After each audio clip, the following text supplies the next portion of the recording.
Hey guys, I hope you're doing well. Just out here watering our plants. I want to show you this quick video real quick, this quick clip. David sent me this. He does all of our irrigation work. Something that we run into every day this time of year. You don't realize it, but your irrigation system has been sitting up all year long, and they're very prone to getting dirt and debris built up in them.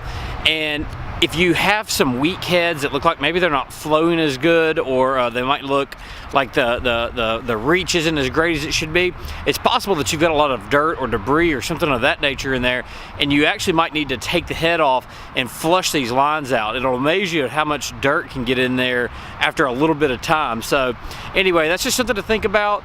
If you're having some issues with your irrigation, and maybe they're not reaching as far as you think they should, or the spray's inconsistent or weak, or just something doesn't seem right, consider maybe flushing them out. Each zone is prone to getting some of that in, so you might have to go to individual zones, but just something to consider. So anyway, hope you have a good day. Hope this video helps.